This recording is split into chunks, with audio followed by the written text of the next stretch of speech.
You got to be realistic about the real return on investment for owning a home. And I'm not talking about the emotional return on investment because that is absolutely priceless. How do we think about our home, not just as a place we live, but start treating it as the financial asset that it is? My guest today is Caleb Silver, the editor-in-chief of Investopedia, one of the most trusted names in financial education. He's here to help us answer that question, starting with the biggest financial decision most of us will ever make. Welcome back to Own It. I'm Angie Hicks, co-founder of Angi, where we talk about what it takes to own your home without it owning you. In today's episode, we're talking about a CFO mindset, understanding what your house will actually return, and knowing your budget before you ever fall in love with the house. Here's my conversation with Caleb Silver. Welcome to the show. It's so great to have you here. I am a big fan of your show and talking all things about how to build your financial house. As you have said often, your house is actually a central part of your financial house. I would love for you to talk about how you draw a hard line between being rich and building wealth. And then how does your home fit into that? Yeah, it's a great question, and it's so good to be with you. When I think about homes and I think about wealth, it's got these two components to it. It's that real wealth and it's that emotional wealth.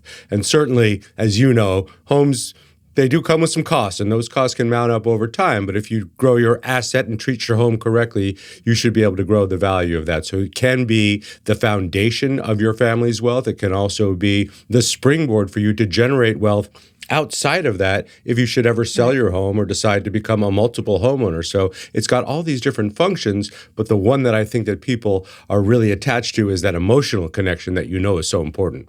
It's interesting to see because a lot of times I tell people when they're buying a house, don't go into it in an emotional way because you'll fall in love with a house and then the deal won't work out and you might make a bad financial decision. That can be hard though, quite honestly, right? To not walk in and say, this is the house I've been dreaming of, but always keeping a couple houses in mind, is always a good way to approach it. Absolutely. And it is hard not to picture yourself once you have that tour and you and your family decide that this is the place that we're going to continue to grow our family, and then it crumbles away. It's very hard to move on from that. But that's the whole thing. Right. It's got to be the right financial decision. It's also got to be the right time and the right place. And time and place are everything when it comes to real estate. And one of the things I'm curious about when you think about this is when is the right time? Everybody makes this decision at a different point in life. Millennials have bought them later. Is there a time when you're building out your financial house that you start to think about purchasing a house might be an important next step? Yeah, and a lot of families face it, and you're right, a lot of families are thinking about putting it off a little bit longer, whether that's because of rising costs and a lack of affordability, or they want to have other experiences before they lock themselves into real estate for the long term. But it really is an opportunity cost decision, and in that way, it's a kind of a microeconomic decision that you're making for yourself and your family. You're saying, opportunity cost. Are we going to be in this city, this town, this state for an extended period of time? How long do we think we're going to be here? And maybe that's the beginning of raising a family. You can see your kids going through, elementary school through high school. If we're going to be here more than 10 to 15 years and we know we're going to expand our family, that could be the right time to think about putting that money down on that down payment and buying that house. Because over time, it could end up being the right investment. Not only is it going to be convenient, but it's the right investment at the right time because you're going to be there for the duration. That's right. And you bring up a good point because what we found is people are living in their houses a lot longer than they anticipated. I mean, I think the last survey we did, it was 5 years longer than they anticipated based on, the interest rate shifting. And people are like, hey, I'd rather renovate than move. So making that decision can be a big decision too, because you need to be thinking about a little more longer term. Maybe that starter house needs to be able to expand or be in the right location that can work with you as you enter different phases of life. And then there's the intergenerational stuff. We're seeing more and more families kind of coming back to intergenerational living. Parents are living longer, but also kids maybe coming home from college not ready to move into their own place. So that has to be sort of expansive in a way where you think about living and where you're thinking about going, especially as you sort of face that sandwich generation where a lot of us find ourselves today. So you've said that most people think like consumers when they should act like owners. How does that apply to a home that you live in? I love that concept. And the way I usually talk about it is when it comes to investing, and especially when I'm talking to high school kids or college kids, and they're definitely consumers. They know what that's all about. They're wearing the sneakers, everybody has a smartphone, or they have their favorite brand. So they're always constantly buying things and wanting to buy things. And they're surrounded on social media by the whip, the drip, and all the good things that make that rich life look so attractive. But really being an owner of the companies that you also spend money with, that's so important when it comes to investing. Now, pull that over to the real estate owner mindset. And obviously, when you buy a home, that becomes a huge piece of your financial foundation. It is equity. You're buying ownership of it. It takes you time to pay it off. You're financing it. But as you, and you know this better than anyone, as you make improvements, as you make it nicer, as you make it more livable, as you make it more expansive, you're also adding value to it. So you're not just spending your money at the hardware store and at the home goods store every weekend. You're putting things into your home and you're making it more valuable, and you are increasing the value and therefore the equity. So it's kind of, you got to have that mindset of, is the spend going to be worth the payoff, the return on investment? And in that way, you kind of have to be the CFO of your own house as you are the homeowner at the same time. Sometimes people don't know where to invest in their home. Like once they have their home, they're like, what should I do next? And they want to do the trendy things, but maybe they need to do the not so exciting things. Those fundamental things in a home that people want to make sure are in good working order, but it's not as fun as a new fire pit. Those are the things where the return on investment is usually the highest. Not the cool little fountain with the spitting frogs in the backyard or the fire pit, which are great to have, but it's the things that you need to make that house function well and function for a long time. So when we think about your home as an asset, home equity is one of the biggest wealth generators most American families have. But a lot of people treat it like a semi-mental asset, not a financial one. Is that a mistake? Yeah, well, because we have to deal with it as homeowners. We have to deal with broken pipes or a new septic or a new roof. And so it becomes, something I have to take care of. And you can't get around that. There is no getting around the fact that these assets require a lot of support. But it also is, as you said, a critical block in your financial foundation that can be a springboard to allow you to do other things, to borrow against the value of your home, to leverage the value of your home for other things, to prove that you're credit worthy so that you can borrow and buy other assets. It's all of those things, and then maybe one day at the end of it, when you're ready to move on, it becomes the thing that funds your future if you're able to sell it at a profit. So it's hard to separate the mental and the emotional part of home ownership from the practical financial dollars and cents profit and loss statement that goes into it. I think that people that do both and do that well get the most satisfaction and the most return on their investment in their home at the end of the day when it comes time to sell it. A lot of people right now have equity built up in their homes, especially if they bought kind of early, kind of 5-6 years ago. How should people be thinking about that equation of like, hey, I've got a lot of equity. What should I do with it? Maybe selling, if I'm going to trade my 3% mortgage for a 6% mortgage, that may not be, that might be hard to stomach, even though, let's be honest, 6% mortgages aren't the worst thing when you look back historically. Our parents would have loved a 6% mortgage back in the 70s and 80s. I think mine bought it I think they had 17 when they first started, in the 70s or whatever, right? How should a person think about that home equity, kind of value on paper and how they should think about that investment? Yeah, well, the equity in your home is part of your net income. It's part of your net worth, in fact. So oftentimes when you go to borrow to buy another asset or you're trying to get a loan, your net worth is often one of the key things that lenders look at. So, increasing the value and the equity of your home makes your net worth look larger and therefore gives you more borrowing power should you need it. It also gives you a little bit more leverage should you need to borrow money for either purchasing another piece of real estate potentially or doing a home equity loan and borrowing against the value. So there are all different ways that you can use the equity in your home as a financial instrument to make other financial moves in your life. Now, a lot of people, come to the point where they have so much wealth tied into their home and they become house poor. And you and I know a lot of people like that have, because it costs so much to finance it and they've spent so much on trying to make it, as nice as possible, and they're constantly decorating and doing work on it, that's where all the money goes. And there is no flexibility money in case something happens. It's an emergency. If you need money for a medical procedure, or you want to take a vacation with the family, send a kid to school. So you have to have this balance of how much am I actually spending and what's the return on investment and the increase in the equity that I'm generating versus I also want to be able to live a normal life and have this home. Right. Where's the balance? Yeah, I mean, I love your point. I mean, being house poor. I mean, I think that is a message my mom told me all the time. You don't want to be house poor.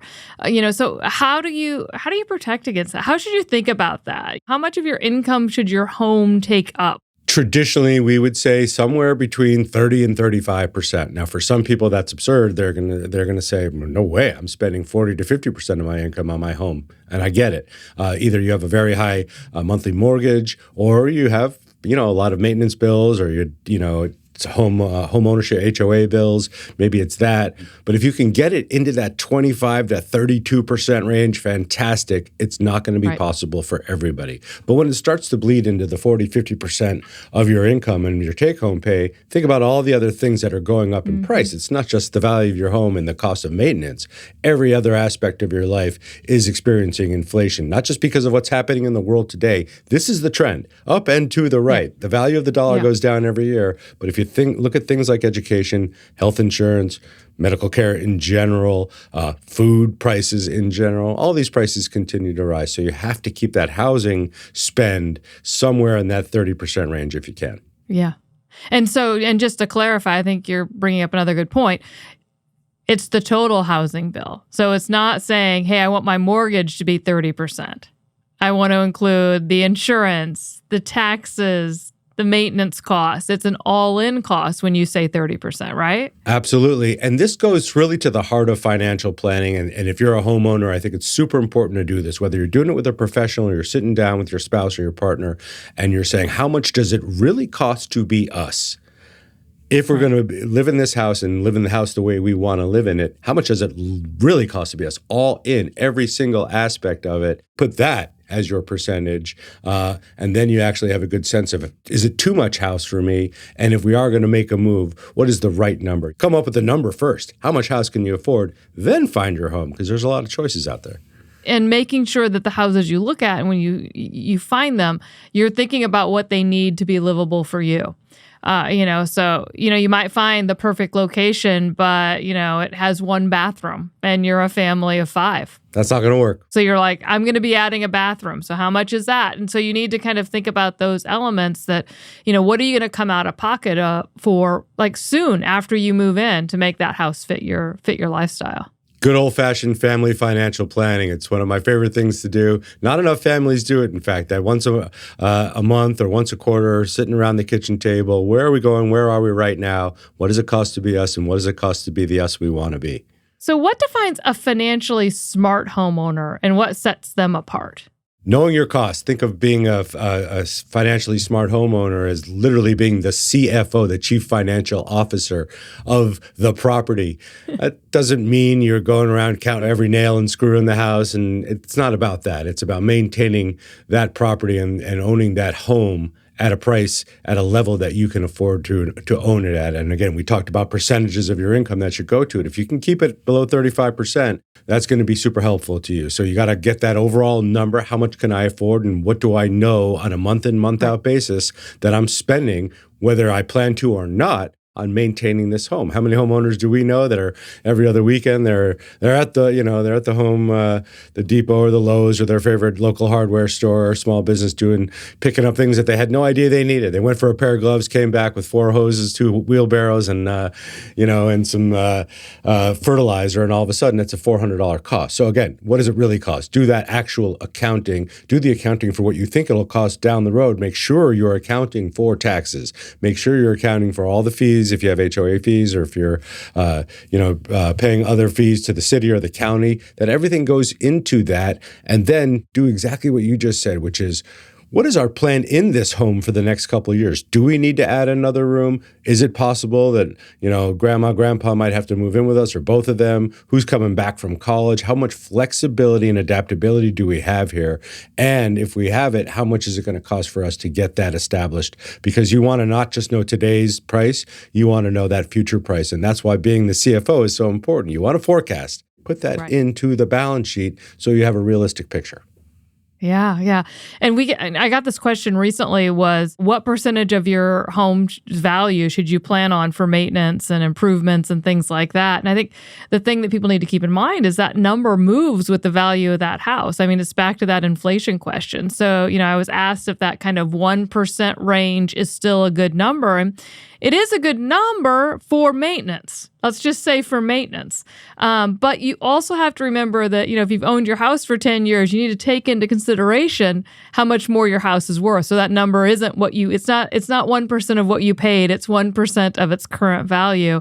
And then if you're wanting to put a deck on or do some fun things like that, you're probably 2 or 3% of the value of your home that you're probably spending each year. You got to make that math. So for homeowners feeling stuck, whether it's because of the interest rates, space, affordability in general, what's the honest conversation they should be having with themselves on where they should, what they should do next? If they're kind of like, I'm in this house, I feel like the bills are more than I wanted, and I don't, or it's not exactly the house I dream of. How do they navigate that?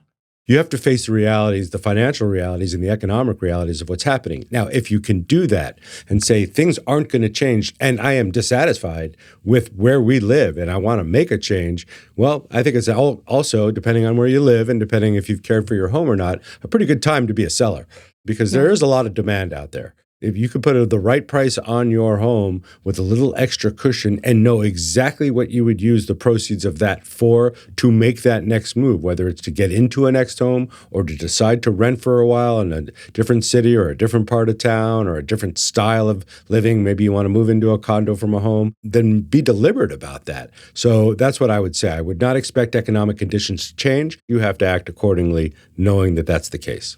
So your point about it's a good time to be a seller, I absolutely agree. So, what advice would you have for buyers, especially first-time buyers who are going out in the market? What do they need to be thinking about before they go to that open house? What types of things should they, what ducks should they have in a row before they kind of make that first visit and run the risk of falling in love? Yes. No, it's easy. It's easy to fall in love. How many people do we know? And I think we're probably guilty of it ourselves. Either we're looking through the real estate section, or we're going and seeing homes, or dropping in an open house, and we're starting to picture what life could be like on the other side of the fence. So it's about how much home you can afford, and you absolutely have to start there. But there could be a Venn diagram of things like how much home can we afford really realistically, right? What part of town or what part of country or what part of the city do we want to be in? There's that. And then what style of home or what are the other things that are important to us? If you're in that, growing a family stage, you're going to want to be around good schools because that's super convenient and you don't want to be crossing town all the time. So all of the things have to map across each other in either a Venn diagram or concentric circles. But the first one is affordability because you don't want to be in a home you can't afford. It'll be stressful and you might not be able to hold it over time. So that's where you start. You're going to find yourself with a list of areas and homes and prices that are actually workable in your budget. And then you can start visiting those homes and making open house appointments and going and checking them out. But if they don't fit into that box there, then you're fooling yourself and you're going to end up having an emotional breakdown because you can't afford the home you really fell in love with. It was outside your budget to begin with all along. We've talked a lot about the people entering the market. There's a lot of people aging in place. How do you think about navigating that decision? It's like, how long do I stay a homeowner? What elements do you think kind of make that call for folks? It's a financial decision, and you and I both know a lot of people that have had to revert to the reverse mortgage just so they could afford to stay in their home for the remainder of their lives, and we're living longer. That's all there is to it. We're living longer, and our money's not going as far as we would hoped it would. So those folks that their only assets is their home, well, it's good that they have that because in some cases they're having to get that reverse mortgage to make sure they can live out the next 5 to 10 years without disrupting their life by moving out.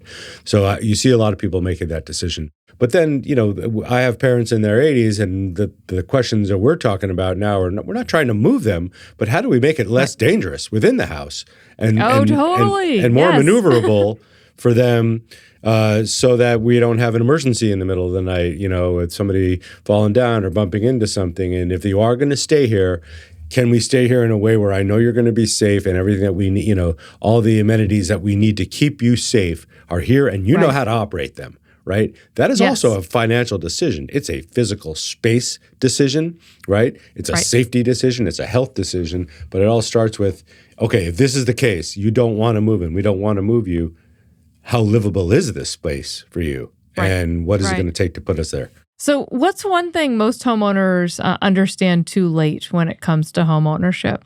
I think understanding how the equity changes and grows and can grow in their home over time. I think people understand that they do own equity, and this is part of their overall net worth.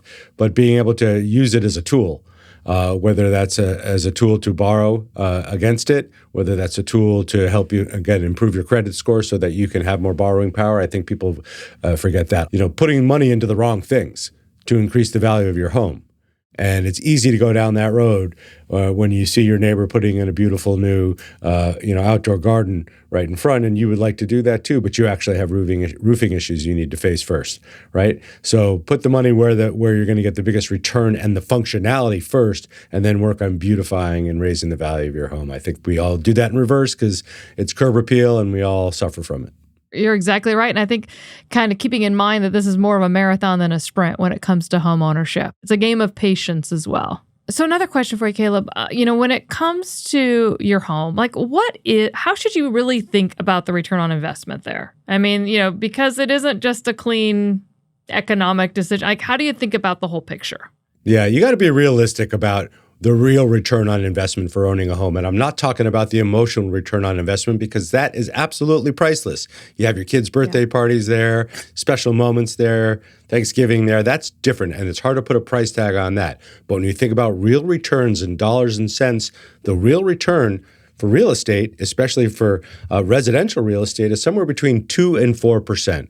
Now, I'm not talking about home flipping, people who are going into neighborhoods, buying homes at a low price, fixing them up and reselling it. That is different. That's trading. I'm talking about you as homeowner purchasing a home. That is what your expectation should be, 2 to 3% a year in terms of real returns. Now, you compare that to the stock market, where the average return in the S&P 500, the 500 biggest publicly traded companies in America, the thing we call the stock market, is around 10 to 11% a year. It is far outperforming real estate, but it doesn't give you the comfort of having your kid's second birthday party inside of the stock market. You can't do that. So you're going to get better returns dollar for dollar by investing in the stock market and other asset classes. But a real estate investment is going to provide you with equity, a place to live, and a place to call home. And it's really hard to put an actual price tag, and it's really the kind of person you are. Do you care more about that than you care about percentage returns on an annual basis? That's the decision you have to make when you're thinking about buying real estate or putting that money elsewhere. Right. Well, I mean, I think you have an interesting point in that too, though, but you also have to compare it to, you do actually have to live somewhere. You got to live somewhere. So somewhere. unless you're not going to be paying to live somewhere, that 2 to 3%, kind of on a house that you own, you can compare it to the stock market at 10, but you could also compare it to renting, where you're not getting any return on those dollars, right? So it's really about like how much is the total cost and how much are you out of pocket if you're renting. Right. And you got to put your head down somewhere and keep your clothes somewhere. Millennials and younger people are choosing to buy homes later. Hey, the average homeowner 20 years ago was probably in their late 20s, and now we're probably pushing 40 now for brand new homeowners. So, what does that do? How does that change our financial picture? No, you're absolutely right. The average age is north of 36 now. When 20, 30 years ago, it was much younger. I bought my first home when we were, I think, 28 or 29. So it changes the picture. Some of that is the affordability issue, the fact that home prices are high and mortgage rates are high, and it's harder and harder for people to get into that first home. But I'm also hearing in my conversations that younger generations are delaying that purchase and deciding that money that they might have put down to buy that home, that $100,000 or $250,000, depending on what they're trying to buy, might be better used for them at this point in their lives doing other things. What are those other things? And I think this is something that came out of the pandemic, which is experiences. So people, younger couples, younger families are making the decision to say, I don't know if we want to sink ourselves into a 30-year obligation with this house and this mortgage. I think we want to live in Costa Rica for 2 years, and then maybe I want to go to Spain for a year. And so people are making that call. And with companies offering more remote work options for some people, that's what they're doing with that money. It means that they're freeing up the money that might have gone into the home and into that mortgage and that down payment, and they're deploying it in other places, not just spending it, but also investing it. But the fact that people aren't spending that money on that down payment at a younger age means they can actually invest more too and take advantage of that compounding over time, which will make them wealthier down the road or give them enough money within 3 to 5 years to make a bigger down payment on the home they might want. A couple of years ago, Angie, we noticed that people were coming to Investopedia and we were seeing a lot of traffic around our definition, our term page around the American dream. Now, we just wrote the definition of the American dream, and everybody's dream is different, but actually somebody coined the phrase American dream back in 1928, a writer, talking about the promise that America delivered to people who were moving here from Europe and other places, which is that you could move to this country and have a better life than your parents ever had. Or if you became the second generation or the first generation of children in this country, you would live a better life than your parents lived. And you had the opportunity to do things here you couldn't do other places, start a business, raise a family, move to different cities. Well, that notion of the American dream, we felt as a company and as a publisher was dissipating. It was falling apart, and younger people, who are the people who are doing most of the searching for that, were saying, I know what you're talking about. I know what this is. I've seen the advertisements, but I don't think it's possible. And I don't think it's possible because I don't think I could ever afford that. So we started putting a price tag on it every year, Angie. And the price tag now for the so-called American dream, by surveying our readers of the things that are important to them, and that's homeownership, that's having a family and sending a couple kids to college, that's having a pet in the family over the course of 40 years, several pets, buying a new car every 8 to 10 years, reasonable expectations, good health care, $5 million in today's dollars. You don't need all that money right now, but you need it over time. And this has become one of our most popular articles because people want to know where they are on that ladder, what their number is, and they have to come up with their own American dream number and then work backwards from that. But homeownership is the thing that 85% of respondents said, that is super important to me at some point in my life. So you have to account for it. It's not a need, but it is a want, and you can't ignore that fact. That's super strong, especially with American consumers. Well, Caleb, this has been a very fun conversation. Thanks so much for being on the show. You've got a ton of great financial advice and how to really balance that with the emotional side of homeownership. So it's been a delight. It's been great to be with you. Thanks so much for having me. The biggest thing I'm taking away from Caleb is to establish your budget first and then find the house that fits in that budget. Know what it costs to be you in that house.